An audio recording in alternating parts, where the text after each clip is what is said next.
আর্থিক খাতকে সব ধরনের রাজনৈতিক হস্তক্ষেপ মুক্ত রাখতে সরকারি ও দলীয়ভাবে সিদ্ধান্ত নেওয়া হয়েছে বলে জানালেন অর্থমন্ত্রী আমির খসরু মাহমুদ চৌধুরী। বলেন, এই খাত পেশাদারিত্বের সঙ্গে পরিচালনা করা হবে।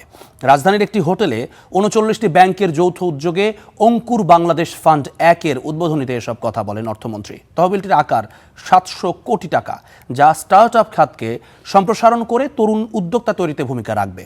তহবিল প্রসঙ্গে অর্থমন্ত্রী বলেন, বিদেশি বিনিয়োগের উপর নির্ভরতা কমিয়ে দেশীয় পুঁজির ওপর ভর করে এই ধরনের তহবিল দেশের অর্থনীতিকে আরও এগিয়ে নিয়ে যাবে, ভূমিকা রাখবে কর্মসংস্থান তৈরিতেও।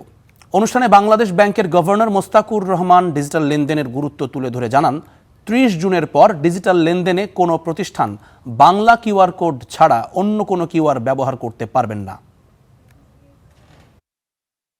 যে সম্ভাবনা আছে বাংলাদেশের রুরাল বাংলাদেশ এবং মেট্রোপলিটন সিটিগুলোতে যে সম্ভাবনাগুলো আছে ইয়াং জেনারেশনকে নিয়ে, সেটার বাস্তবায়নের ক্ষেত্রে এটা অনেক বড় কাজ করবে। যার ব্যাংকগুলো সবসময় আমাদের ইয়াং জেনারেশন সমস্যা ছিল দুইটা, একটা ছিল অ্যাক্সেস টু ফান্ড, তারা তো ফান্ড অ্যাক্সেস করতে পারে না, দ্বিতীয় হচ্ছে মর্টগেজ। তো দুইটাই এখানে মুক্ত আছে এবং